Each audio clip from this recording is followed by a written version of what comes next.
নমস্কার। ঠাকুরমা স্বামীজি গুরুদেবের শ্রীচরণে প্রণাম জানাই। আজ লাটু মহারাজ ও ঠাকুরকে নিয়ে ছোট্ট করে একটি কাহিনী শোনাই। এক ব্রাহ্ম মুহূর্তে সকলকে আপন প্রকাষ্ঠে ধ্যানে বসাইয়া ঠাকুর গান ধরিলেন। জাগো মা কুলকুণ্ডলিনী। হঠাৎ লাটু উহু রবে চিৎকার করিয়া উঠিলেন। শ্রবণমাত্র শ্রীরামকৃষ্ণ তাহার দুই স্কন্ধে হস্ত স্থাপন পূর্বক চাপিয়া ধরিলেন। লাটু যেন আসনে থাকিতে পারিতেছিলেন না। শীঘ্রই বাহ্য জ্ঞানও হারাইলেন, কিন্তু ঠাকুরের গান সমভাবেই চলিতে লাগিল।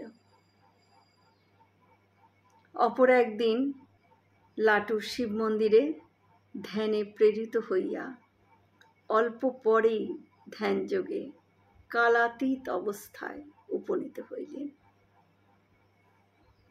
অপরাহ্ন উপস্থিত, তবু তিনি বাহ্য জ্ঞান শূন্য। সংবাদ পাইয়া ঠাকুর শিব মন্দিরে গেলেন এবং পাখা লইয়া লাটুকে বাতাস করিতে লাগিলেন। শীতল বায়ুস্পর্শে লাটুর শরীর ক্রমে কাঁপিয়া উঠিল। তখন ঠাকুর বলিলেন, ওরে বেলা যে গড়িয়ে এলো, সন্ধে টন্ধে সাজাবি কখন? ধ্যানোন্নীত লাটু ঠাকুরকে বিজন করিতে দেখিয়া বড়ই অপ্রতিভ হইয়া পড়িলেন এবং অপরাধীর ন্যায় জানাইলেন। শিবের দিকে দৃষ্টি নিবদ্ধ রাখিতে রাখিতে তাহার সম্মুখে একটি জ্যোতি আবির্ভূত হয়। উহাতে সমস্ত গৃহ পূর্ণ হইয়া যায়। তারপর তিনি আর কিছুই অবগত নহেন।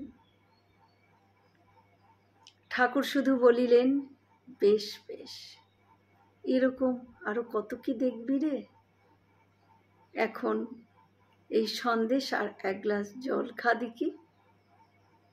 এই বলিয়া সস্নেহে ঠাকুর লাটুর মাথায় হাত বোলাইতে লাগিলেন। জয় শ্রী রামকৃষ্ণ। আমরা সকলে মিলে একসাথে বলি, জয় মহামাই কি জয়, জয় ভগবান শ্রী শ্রী রামকৃষ্ণদেব কি জয়, জয় স্বামীজি মহারাজজি কি জয়। হয়তো অনেক ভুল ত্রুটি হয়ে গেল, ঠাকুর যেন আমায় ক্ষমা করে দেন। সকলে সুস্থ থাকবেন, আনন্দে থাকবেন। ঠাকুর মায়ের কৃপা দৃষ্টি সকলের উপর বর্ষিত। শুভরাত্রি।